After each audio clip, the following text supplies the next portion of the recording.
Bismillahirrahmanirrahim. Assalamu alaikum, ladies and gentlemen. Welcome to our Islam Study Circle. The Quranic verse that we are going to study today relates to true faith, and it is chosen from Surah Anfal.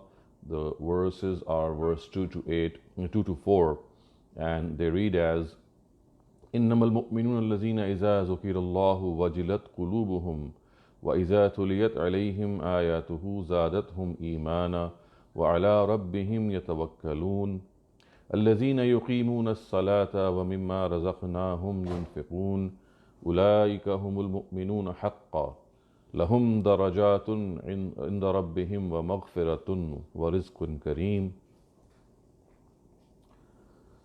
So a simple translation of these verses, as you can see on your screen, is true believers are those whose hearts are filled with awe at the mention of God, and when His revelations are recited before Him, their faith grows stronger, and they are ones who trust their Lord alone, show diligence in their prayer, and spend for our cause from what we have given them. It is these who are true believers, and for them are ranks before their Lord, forgiveness, and a noble sustenance. So, dear viewers, as you can see, these verses have a very fundamental and a very potent appeal for all of us. It tells us that what exactly true faith is and how a believer's heart is so closely related to the Quran. And the verse actually tells us that as soon as believers recite or hear the verses of the Quran, their hearts are filled at the mention of God. And when His revelations are recited before them, their faith actually goes stronger.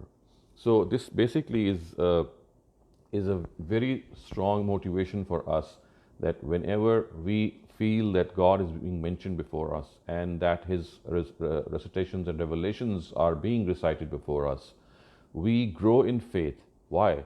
Because we think that whatever is being stated in the scripture has a very strong effect on ourselves.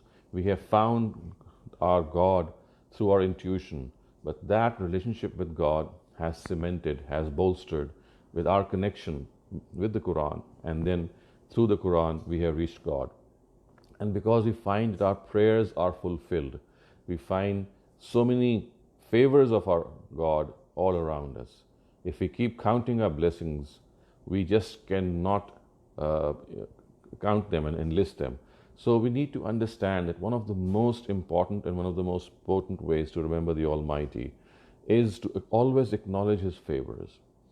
The heart we have, the eyes that we have, the ears that we have, the way in which we are able to walk, all these normal limbs tell us that someone is caring for us.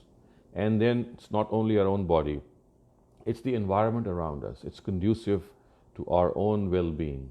We find our parents, we find our extended family, we find that the place that we live in, we find the elements of nature like the sun, the moon, the stars, the seas, the mountains, all serving us. And when we recite the Quran, we find that wherever the Almighty has said that we have put this earth and the elements of this universe in your custody, in your supervision, for the benefit of your service, we really realize that how efficiently God has made up this system.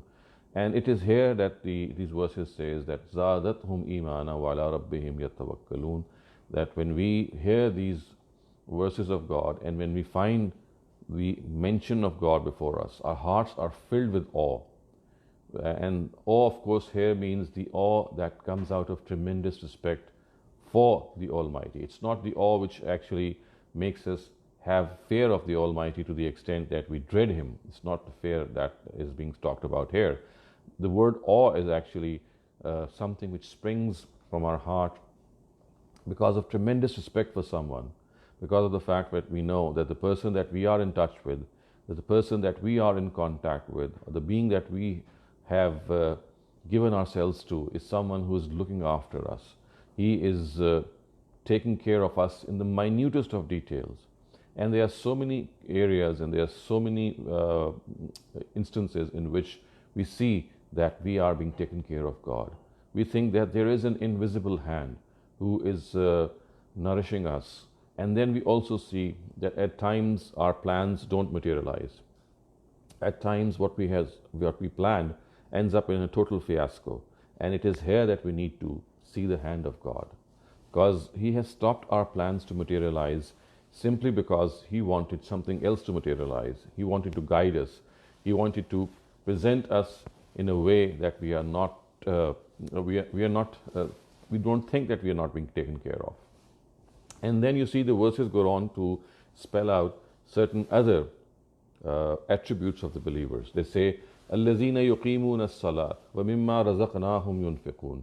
And you will find the mention of the prayer and the zakat or infaq together at so many places in the Quran, because one of them cements us and connects us to God, and the other connects us to our fellow human beings. But before we actually go and describe how salat and zakat have this importance, I'd like to spare some time to discuss one of the previous phrases which occurs right after إِذَا تُلِيَتْ عَلَيْهِمْ آيَاتُهُ زَادَتْهُمْ إِيمَانًا, and then it says وَعَلَىٰ رَبِّهِمْ يَتَوَكَّلُونَ. Believers are those who put their trust in God. And this, viewers, is a very, very fundamental tenet of our connection with God, that we have to trust God.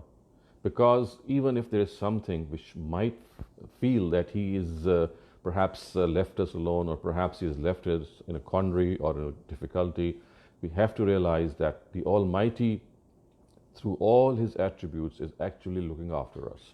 Everything which might appear to go against us is not actually going against us. It is going in our favor.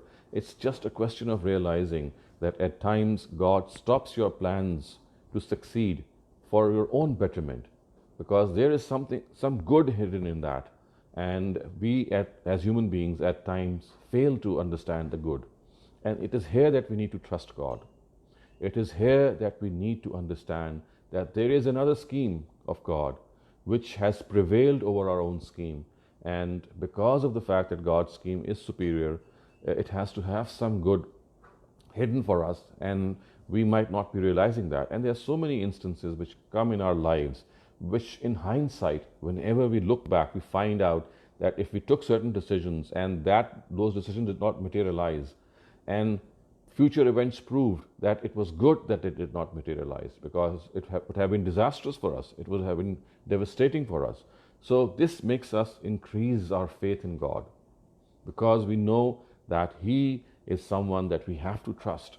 We have to realize that what we plan, there are several other verses of the Quran which says وَمَكَرُوا وَمَكَرَ اللَّهُ, to the effect that they planned and God's planned, and God Himself planned. وَاللَّهُ خَيْرُ الْمَاكِرِينَ, and God is the best planner. So, and then we have another verse in Surah Baqarah which says أَسَىٰ أَن تَكْرَهُ شَيْءٍ وَهُوَ خَيْرٌ لَكُمْ. At times you dislike something, but it is good for you.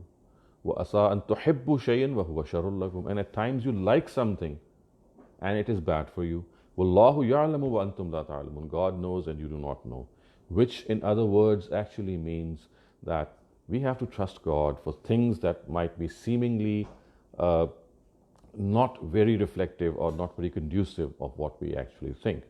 And now we just take up those two verses that we just recited, and they said that الَّذِينَ يُقِيمُونَ الصَّلَاةَ وَمِمَّا رَزَقْنَاهُمْ يُنْفِقُونَ. That these believers who were just mentioned earlier on are the ones before whom, when the Quran is recited, they feel that their faith has strengthened.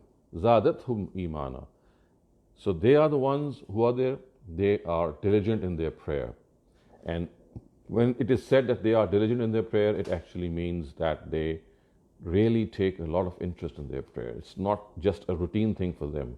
It's not something of a mechanical act that they act out. It's something which really connects them to God. Every time that they stand up in prayer, every time that they stand up on the prayer mat, they feel that they are in the presence of God. And how can this happen? This can only happen if we are totally present. You see, our minds tend to get absent in such activities that we do routinely, and especially if we don't know what we are saying. So we have to make a special effort to gather all our wits, to gather all our senses, and to concentrate on the prayer. And for this, it is often recommended that we should learn the Quran as much as you can, because the more that you learn the Quran, the more you will be able to recite it in a variety in the prayer, and that will lighten up your prayer. It is because of the fact that we have only few verses of the Quran learnt by heart, which we once did when we were growing up, that actually we don't realize what good could have been done. And had we learnt more of the Quran, and we still can, you remember, learning the Quran is something which can be done at any age. It's not the question of learning the entire Quran. It's learning as much as you can, even one verse every day. And when you have a couple of verses learnt and then you excitedly recite them in the prayer, you feel as if you have quenched your thirst. Because learning new lessons from the Quran, learning and connecting to God through new lessons from the Quran, and at the same time standing up in prayer. So we can read the Quran, of course, outside the prayer as well. That has its own effect. But reading the Quran after Surah Fatiha within the prayer, and each time gathering this experience that we have a new verse in our mind, and we will stand and pray to God while we recite that verse, is simply an out of this world experience. And then it says, وَمِمَّا رَزَقْنَاهُمْ يُنْفِقُونَ, that these believers whose faith is strengthened when the verses of the Quran or the revelations of God are recited before them are the ones who spend from what God has given them. مِمَّا رَزَقْنَاهُمْ, they are the ones who show diligence in the prayer and spend for the cause of God, for what God has given them. And this is something that is so natural to us, that whatever we have has been given to us by the Almighty. We have to realize that what we have is not something that we have always earned. It's a matter of tremendous blessings from the Almighty that what we have is with us because a lot of factors went into its favor, and we don't even realize that the things that we have at time are such that they really drench us and they make us feel as if it's God who is taking care of us every step of the way. So in order to thank God, one of the things that believers do is to spend as much as they can, as much as God has given them, for the cause of God. And remember, we must not shy away even if we have a small amount, because the test is of that small amount. It's not the question of the amount that we have, it's the question of whatever we have that we can spare. And the highest form of spending on others, as the Quran has also pointed out in other instances, is to give in spite of the fact that we also need the money or the wealth that we have. So it's not always the spare wealth that is being talked about. Of course, if you give away the spare wealth that we can spare, that's also a very good and indeed a very, very commendable gesture. But one of the most potent gestures in this regard, and of course at times it becomes a test of our faith also, is to spend for others or to give away others even when we ourselves are in need. There could be an instance in which a life-saving situation could be there, in which your money could save a person from dying, for example, by giving him the appropriate injection or the appropriate medicine, and which is of course very costly. And you actually have this done because of the fact that you have stored up some wealth and you need to spend it immediately in a couple of days. And here comes along a person who also needs it. And there are so many people who have said this, that when they do this and when they sacrifice their needs, they actually experience God. How? Because when they do something for the cause of God, God never lets them go, or seldom lets them go like this. And He would step down on the earth and He would actually take care of the needs that we have, and much more than that. In fact, much more than what we have needed. There are so many people who have reported this experience, that when they do something and sacrifice their need, they find as if their needs are fulfilled out of nowhere. As the Quran says, يَرْزُقْهُ مِنْ حَيْثُ لَا يَحْتَسِبُ, that He will give you from somewhere that you cannot even imagine. May God make us strong in faith so that we are able to do these things whenever the time arises. And look what the verses say. They say that أُولَٰئِكَ هُمُ الْمُؤْمِنُونَ حَقًّا. It is these people who are in fact true believers. These people who are diligent in their prayer, these people who spend of whatever they have, they are the ones who are true believers. And لَهُمْ دَرَجَاتٌ عِنْدَ رَبِّهِمْ وَمَغْفِرَةٌ وَرِزْقٌ كَرِيمٌ. So for them are ranks for their Lord, and forgiveness and a noble sustenance, which of course is a beautiful depiction of the life hereafter in paradise. So in paradise, such people will get higher ranks, they will be forgiven by the Almighty, and a noble sustenance. So this is how the Quran actually inspires us and urges us and motivates us that true faith is something which always has its effects and its outward appearance in the form of how we express ourselves before the Almighty. And when we have that true faith, our connection to God is cemented every time we hear God's revelations, and every time we hear God's name being mentioned, we find ourselves being filled with honor and respect for that being who has taken care of us more than even our mothers. We know how our mothers take care of ourselves, and when we know someone who is even more loving and affectionate than our mothers, we can simply realize what lies in store for us. So viewers, we now move on to the next part of our study circle, and this is the hadith of the day, and it is reported by Abu Zar, and it is taken from the Al-Jami al-Sahih of Imam Muslim. It says, عن أبي ذر قال لي النبي صلى الله عليه وسلم لا تحقرن من المعروف شيئا ولو أن تلقى أخاك بوجه طلق. It's beautiful. So says Abu Zar stated that the Prophet said to me, do not consider anything among good conduct to be insignificant, even if it is as trivial as meeting your brother with a cheerful countenance. So this is how prophets of God, they tell us that don't think that any act of kindness doesn't have a value before the Almighty. Every act of kindness is something which has its place before the Almighty. And even a small act of kindness, as this narrative tells us, that being cheerful in our countenance, being happy, meeting someone with a smile, greeting someone with a smile, gives us this impression, and of course gives us this strong feeling that we are made for other people. We have been made for other people.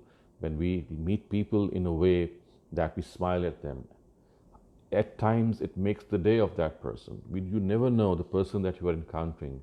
He or she may be in a state of distress, in a state of disappointment, and your smile and your loving countenance and the way that you greet that person and the way that you are able to connect to that person makes you feel as if that person is someone who is close to you as your own brother or your own sister.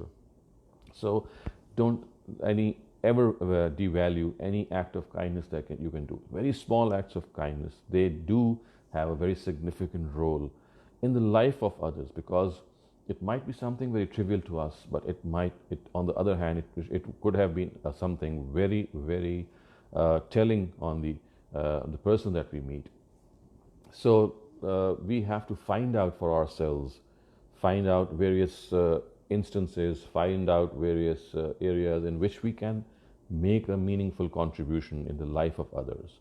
The best happiness, viewers, you can clearly see, is the happiness that you gain by making other people happy. You cannot match this feeling of fulfillment, of happiness when you make other people happy. When a boy or a girl or a man or a woman or even an animal for whom you have done something, he responds in a manner that he or she or even that animal expresses happiness. The amount of happiness and the amount of self-satisfaction that is gained through this is unspeakable. So I always say this, that to be happy or to remain happy is something which is in our hands. We have the remote to make ourselves happy. You just need to press that remote, and that is make other people happy if you wish to be happy. And for this, do anything that you can. If you can do very small things, don't shy away. If you can do something great, and if you can go that extra mile for other people, then it's all the more rewarding, it's all the more fulfilling. The more you do it, the more happy you will be. Now, viewers, we go on to the third part of our study circle, and this is actually Bible verse of the day. And this verse actually has been taken from the Gospel of St. Matthew. It's chapter number 6, and chapter number 6 and verse 24. So the words are, No man is able to be a servant to two masters, for he will have to hate for the one and love for the other. So he will have hate for the one and love for the other, or he will keep to one and have no respect for the other. You may not be servants of God and of wealth. So it is Jesus here who is trying to impress upon us this fact that two masters cannot be served at one time. And what actually is being pointed out, especially here, is that if a person has greed for wealth, and so much greed for wealth that he actually starts worshipping the wealth that he has, he actually gets so attached to the wealth that he has that he actually ignores the calls of God. So he is like a person who is serving two masters. Why? Because it is God who made him, and it was expected that he would thank him for every favor of his. And on the other hand, what has happened is that that person has made his greed, the wealth that he has accumulated, to be his semi-God. And he is more interested and more attached to that God. So what these verses actually tell us, that we cannot have two masters at the same time. We cannot serve God and greed at the same time. If it is greed, then we will forget God. So we need to understand that one of the very strong messages which Jesus gave in his times was that we have to be charitable people. We have to be compassionate people. And for this, we cannot be people who are always accumulating wealth and who are always fond of wealth. It's not that wealth is something of an anathema or a bad thing or an evil thing. It's not that. It is when we start making wealth our sole objective in life, and hence we sacrifice and ignore the calls of God and the responses that we have to actually express. It is here that we have been cautioned and prodded. So we can see how beautifully scriptures complement one another. We were just reading in the Quran that we have to be charitable to other people as much as we can, which in other words means that we must not be greedy. And look here how Jesus has actually expressed this, that we cannot serve two masters. We cannot be servants to God and greed at the same time. If we are servants of God, greed will have no part in us. And if we are servants of greed, God will be someone who we will start to ignore, because it's such a potent and such a strong emotion, and such a strong attachment, that these two attachments cannot exist simultaneously. So viewers, we now go to the last part of our study circle, and this is the discussion topic of the day. And the discussion topic that we have today is how to control anger. Now, of course, anger is something that you can see is a very potent emotion. It's an emotion in which we must realize that we can wreak havoc. We can lose people who are our friends. We can end up in a very, very precarious situation. Lifelong friendships at times end simply because of anger. People get separated from each other simply because of this bad emotion. And of course, we also need to realize that anger in itself is not something bad, because it's basically a positive emotion. Because if we express it at the right way, at the right instance, it has a very positive value. For example, if we have anger for people who are doing bad things, if we have anger for rapists, if we have anger for hijackers, if we have anger for vandals and terrorists, this is something which we need to express. This is something which is a very, very positive way.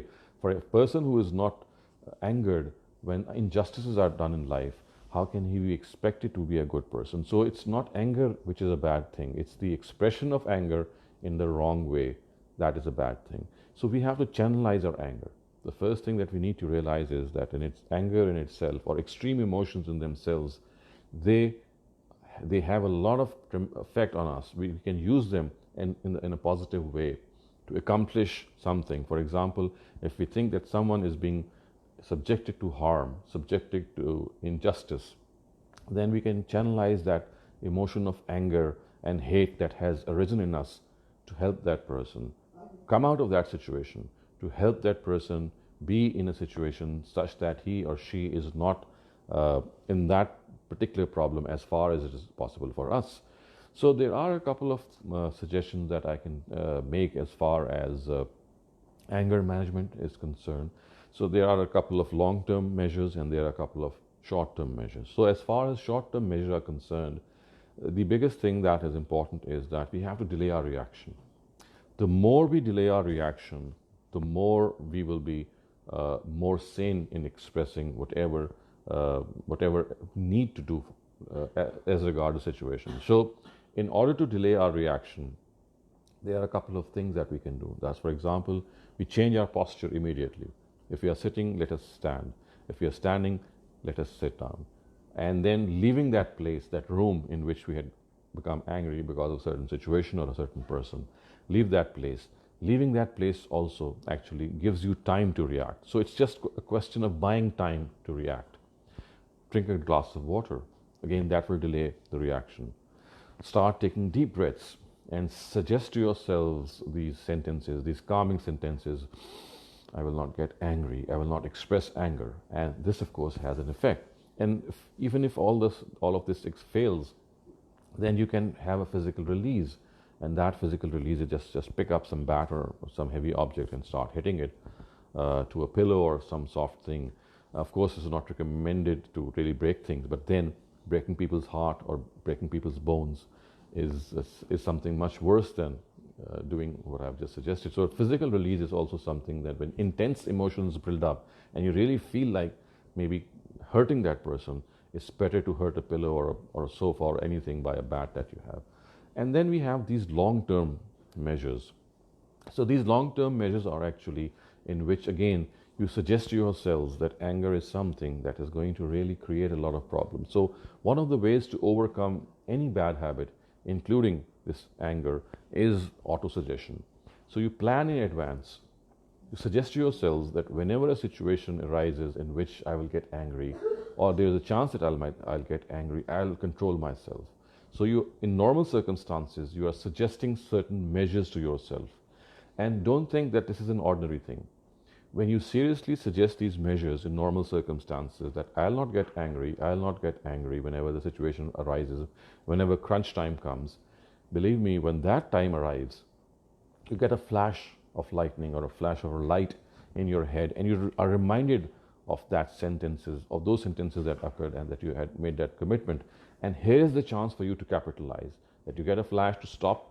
And the more you have suggested yourself and the more time you have given to this autosuggestive behavior, you'll find it better for you to be able to control yourselves. And then always realize that no one is perfect. One of the reasons that we get angry is we think that because of other people's imperfections. So other people's imperfections make us angry. So we need to realize that as people, we too have our own imperfections.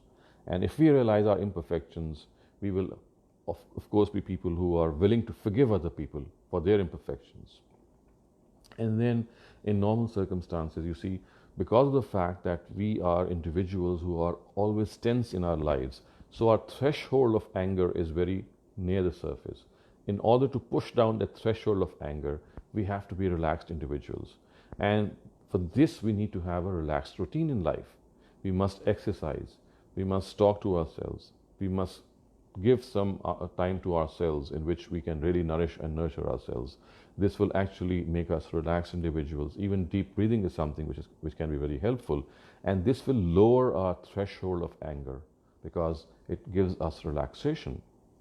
And then also imagine the fact that when at times you get angry because of a certain situation, as you just talked about that earlier, at times it is God's plan that something does not happen the way we expect it to happen, and hence we get angry. So if that thing is kept in mind, that it is God's plan which is prevailing on our own plan, and as a result we should not get angry because there is something good hidden in that plan which at the moment we are not realizing. So a lot of anger goes away simply because of that. And last but not the least, whenever you get angry because of a person, as soon as you get angry because of that person, start imagining the good qualities of that person. If that person is making you angry, just shut your eyes and always see how that person has been beneficial to you in your life in other ways, which because of the fact that you are angered, you at the moment are not willing to acknowledge. So these are some of the ways in which we are able to control our anger.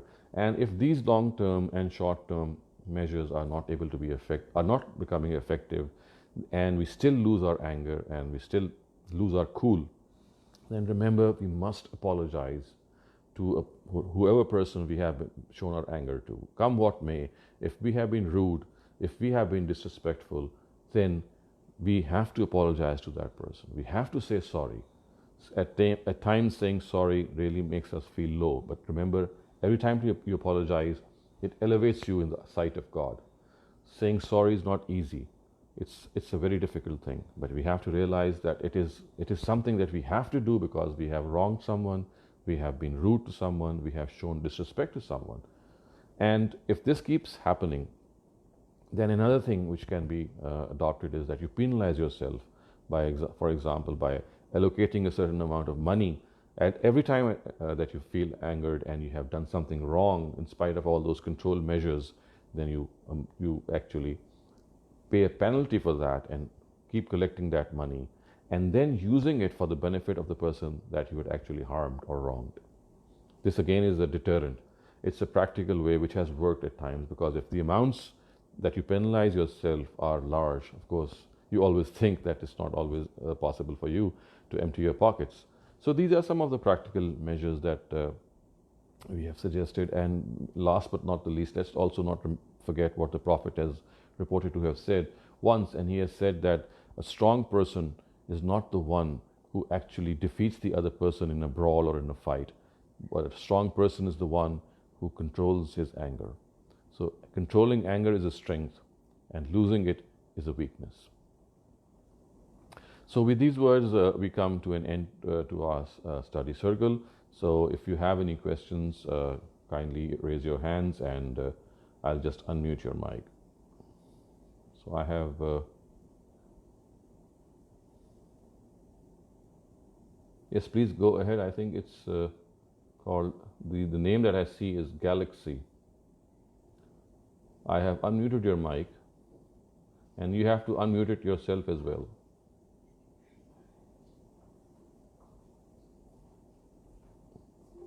Please go ahead. Dr. Shehzad, can you hear me? Yes, I can hear you. Dr. I have one or two questions. One is a request that I listen a lot to Ghamidi Saab's programs, but my Urdu is very weak, so I requested you if you could mention Urdu to English dictionary, which would help me to understand his classes better. And the questions I want to ask you is, one, I've heard two hadiths. One is saying that if you say all the sunnats which the Prophet had prayed, then Allah will give you a house in heaven. And the other is that after the Isha prayers, if you say the sunnat and then the witr, then it's like praying all night. And then my last question is regarding what you said today. I want to ask you, when Allah changes his plans for you, I want to give you an example of a couple who desperately want a child and it doesn't happen, and they try and try, so much so I've seen couples where the husband is blaming the wife and goes and marries again. So I have never really understood the hikmat, because Allah's hikmat is always there, but a couple who's desperate and they're trying for 10, 15 years, they get so despondent. So maybe you can answer these questions, and if you could kindly help me with a dictionary or anybody in Al-Mawrid, you could send me a message, please. So you can just pick up any Urdu to English dictionary. They are available in the market. One of them is very famous, and that is called the Kitabistan dictionary. It's in the organization that has compiled and published it is called the Kitabistan. And if you go to any vendor in Urdu Bazaar maybe, or any shop like Ferosans or Vanguard, if you're in Pakistan, you're bound to find this Kitabistan dictionary. And if you're not able to find it, just ask for any good any dictionary, because most of the dictionaries which have been compiled are pretty good.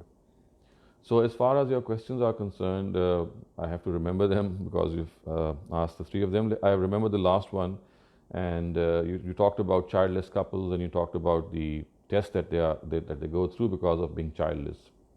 Well, you see, we need to understand that we have been born in this world and been created by the Almighty, and we have been created in a manner that all of us are being tried and tested by Him in some form or the other. So look at the trial of those whose children are born and they are born handicapped. Look at children who are suffering from a Down syndrome or from autism or from any debilitating disease which can even take their lives. So you have to understand that at times God tests you in strange ways, which people might not comprehend. It could be the fact that God is in fact trying to save you from a disabled child. It could have been the fact that He is actually not making your trial even go worse, because not having a child is a trial, of course, and having a child which might be a disabled or a handicapped child or a special child might be a very, very severe test. I'm not saying this is always the case. I am saying that we have to understand God's scheme as far as possible, because at times He is saving us from a bigger misery, from bigger worry. At times He is giving us the opportunity to thank Him profusely and earn more reward. So if we realize that we have been born in this world and everything is not going to be perfect, and we are going to be tested and tried in various situations, and one of these situations is that we have to live without children, or we have to live as childless couples, is something of a trial, and we have to prove ourselves equal to this challenge. So if we change our mindset, if we realize that this life is not a bed of roses, you don't get everything that you plan for. It is God who makes these plans for you. At times He's shielding you from further misery. At times He's giving you opportunity to thank Him more. At times He's just testing your mettle. That as people, we all said and profess this, that we will have faith in God. So at the time when that comes, that faith test comes, are we aware to that test or not?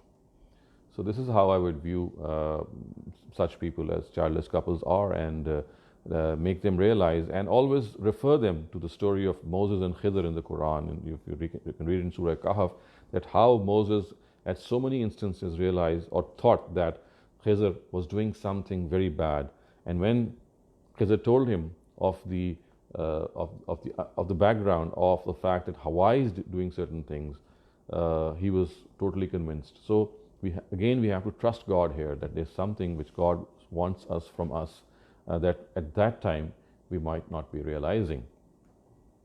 So if this answers your third question, could you remind me of the second and the first? The second question was about the two hadiths I heard. Right. One is that if you pray the hadith of the Prophet Sallallahu Alaihi Wasallam, the hadith is that you pray the sunnah prayers of the Prophet Sallallahu Alaihi Wasallam, then Allah will give you a house in heaven. Mm-hmm. And the other is that if after Isha prayers you pray the two sunnahs, and then it will be like praying all night. So you see, all these narratives have to be understood in their proper perspective.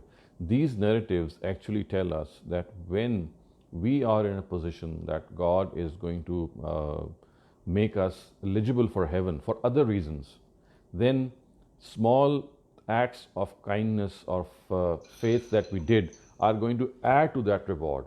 So this reward is not going to make a person go to heaven per se. You see, going to heaven has some other requirements. But once a person becomes eligible for heaven, it is then that these hadiths tell us that if a person who was eligible for heaven, and because of other reasons, because of the fact that he had faith in God, because of the fact that he was charitable, because of the fact that he was kind and compassionate, so other reasons which qualify him for heaven, for paradise, have to be there. They are understood. And once a person is qualified enough to go there, then we have many narratives and ahadiths of the Prophet which tell us that this is going to further increase God's reward. The acts of kindness that they did, for example, if they prayed extra nafil, or they prayed the sunnat rakat, which of course are optional ones, then how God is going to reward them in the hereafter. So, but these are not qualifying a person. So these are not. So I don't know. Are these hadiths authentic? That's the only thing. saying, as I said, so that they are authentic, but they have a context and they have a background. It is not that by simply praying you get a house in heaven. You see, that's something that you have to qualify first because of other reasons. And then it is basically that these ahadith will tell you that a further reward that awaits you once you have qualified for heaven is such and such good thing. So these ahadith don't actually give us these glad tidings that because of praying we're going to just end up in heaven. No, we have to do certain other things as well. So if we are already qualified for heaven, already qualified for paradise, then these ahadith tell us that what extra we'll gain in paradise. So Dr. Shehzad, if I say the two sunnahs after the Fajr prayers in Isha, does it mean that I'm praying all night?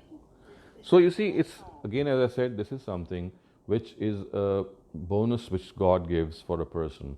It's something of an incentive which God gives. As I said, these incentives only count when a person is already discharging his basic responsibilities. He or she has qualified to be a good person. For example, you cannot be a person who prays 2 rakats of prayer and at the same time we keep lying to people, at the same time we are disrespectful to people, at the same time we are unjust to people. So we need to realize that praying and conducting ourselves in life, they cannot be separated. It's not a question of doing these things and earning paradise and not becoming a true practicing person. So we have to be a good human being and a good practicing Muslim as well at the same time. So these rakats will only count if we have already qualified as that person. Thank you. I just want to clarify what the child is covered is that sometimes it takes time and they can have a child, or sometimes they have to have other interventions, medical. So I think Allah just gives you a chance to do whatever you can, medically also. Thank you so much. Okay. So I have Mr. Hashim Qazi. Hashim Qazi, you can please go ahead. Hello, Assalamu alaikum. Can you hear me? Yes, I can hear you. Okay. First question is actually related to the worst of the part of trusting Allah. Sometimes, though you have talked about this topic in the previous question, sometimes it gets very difficult to, keep your trust established with Allah. For instance, some people lost their loved ones. Some people they lose their child in a very early age. So though you have talked about all the arguments, if you may just add some advices that I can give to somebody who has lost a child of, let's say, in a very small age, 4 years or 5 years. Any advices that I can give to that person? Right. So you see, a couple of things that can always be helpful is that before analyzing the scheme of God, there is one thing that is always there and which we can always talk about and think about, and that is the favors that God has given us in spite of depriving us of some of the immediate ones that we might hold very dear to us. Like, for example, if you've lost a child, of course, it's just something very devastating, especially if he is an infant. But then again, you need to understand that by telling the person that we are put through this trial in various ways, and one of the ways in which God tries us is that He tests us by taking our dear ones and near ones away from us, and we have to actually prove ourselves worthy to that person, to God, and also realize that losing something is a temporary thing. You will be united with your young child or your older parent if you have done good deeds, because this is a huge consolation for every person, for every believer, that this loss is temporary. For example, if you lose a relationship or a relative, we can regain that relationship in the hereafter if both of us end up in paradise. So that's the one big consolation. And then we have to also understand that the scheme of God is that at times He wants to save us from a lot of misery. The example I just gave of Musa and Khidr, remember what he did In one of the episodes, we know that he did 3 things which were not comprehended by Moses, and one of them was that he killed a child. And Moses was really furious at that. He said, how can you kill someone? It's only God's prerogative. And because of the fact that Khizr was an angel and he was implementing God's will, he said that the reason that I have killed this child is that when he grows up, he's going to be a nuisance for his parents. He's going to really put them to test. And God has decided, on the other hand, to give him a better child in place of this. So you see, the second thing that you can make that person realize is that at times there's some tremendous good hidden for us behind a trial, but we don't realize that. And the third thing that you can tell that person is that trials are a means of making us stronger, making us grow in life, in stature. Every time that we come out of a trial, we are better than before, because it's like there are certain potentials that we have. They cannot be nourished in normal circumstances because they are below the sublime. And it is only in crisis time that some of our qualities, they flourish and they come to surface. So unless we have that crisis time, those qualities are not going to be invoked at all. They are below the threshold. So in crisis time, what happens is that those hidden potentials, those hidden qualities, they come to surface, and they actually increase your stature as a person, because the qualities that you had were working in normal circumstances, and there are other qualities which are going to work only when the going gets tough. And finally, you have to make that person, as I said earlier on, realize the fact that think of so many other people around you who are worse off than you. When you think of people that whatever loss that we have suffered, there are people who have suffered even a greater loss. Look at people whose children get hijacked, and they need ransom to make them free. And I often think that in such instances, which are now happening in so many places, in third world countries and even in first world countries, that a person, look at the plight of a parent who knows that his daughter or son has been kidnapped, and the people are asking for ransom, and days upon days they pass away, and we get no news of our near and dear one, and we still think that the person, or we hope that person is living, and we have no means to make an assurance of that. So you see, there are so many things that you can imagine which in life take place in such a way that we have to realize that it is basically something which we have to trust God that He's doing something in our favor. Continuing with question, it's a bit irrelevant question to the topic, but so from Islamic studies, from source of Quran, source of Hadith, what is the verdict? What is the clarity that a child who passes away, who has not reached a age of conscience or puberty, where he doesn't have a clarity of good and bad, what happens to such kids? Are their souls in barzakh, or is it something like they go to heaven? Or this is not clear. So you see, it's very logical to conclude from the Quran that all such people will end up in heaven, such boys and girls, and of course, before heaven and hell are created and the judgment day comes, they will be in barzakh like all the other souls. But once the day of judgment comes, they will have no accountability to go through, because of course they are the ones who are absolved of all such things. They cannot be held accountable for because of their age. So in all probability, when the decision has been taken and people are sent into hell or heaven, they will be the ones who will be automatically getting a ticket to heaven because of the fact that they played their role. You see, the role of such boys and girls who die in infancy is more a test for the attendants and the people who are alive. So their function was to create a test for the people that they left as their heirs, and God had a plan for them. As far as these young infants or these boys and girls are concerned, they played their role. So once they have played their role in becoming a test for their parents and for their relatives, they themselves, of course, have done nothing wrong. So in all probability, they'll end up in heaven. And but before that takes place, they will be in barzakh.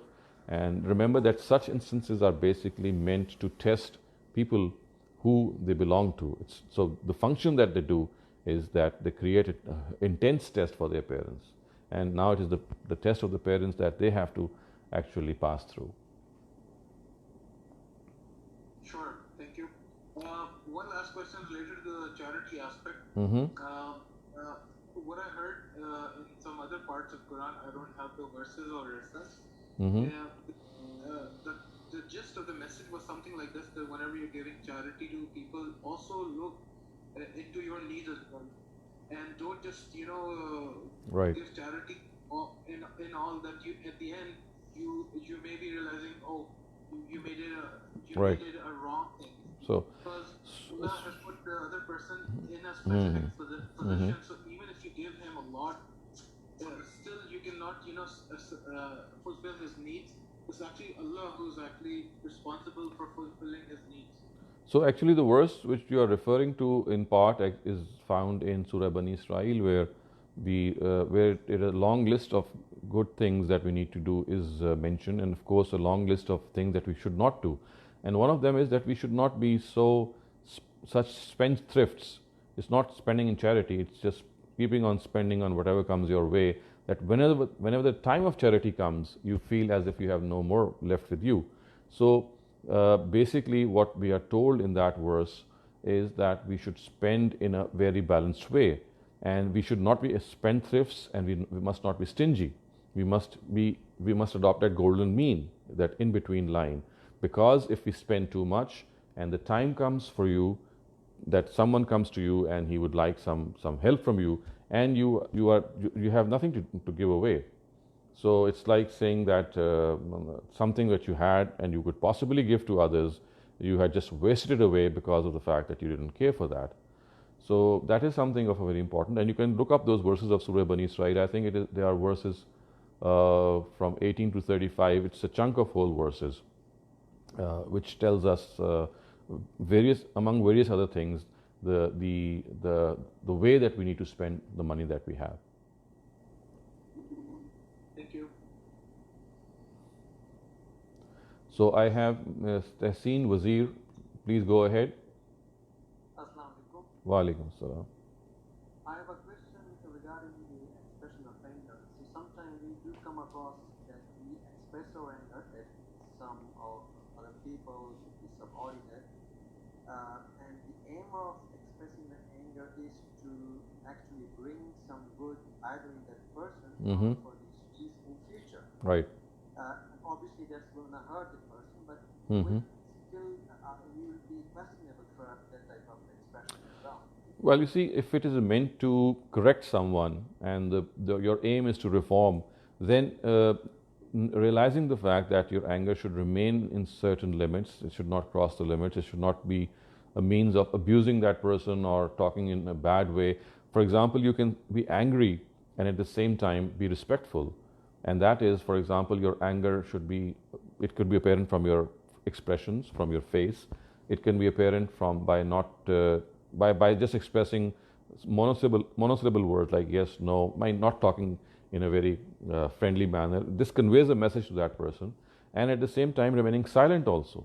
And silence itself is something which conveys one's anger as well. So anger in itself, as I said, is something which can be used for our benefit as well, for the benefit of others as well. But so at the same time, we have to understand that anger is something which can be a positive force if it is used in a positive way. And these expressions, as I said, by remaining silent, by conveying a certain message in our silent tone, or in a very limited way, that actually is a means of correcting the other. But if the way that you correct others by expressing anger, as I said, is to abuse them or say bad things to them, then of course that would not be recommended. Thank you. Okay. So now I guess there are no more questions, and thank you very much, all of you.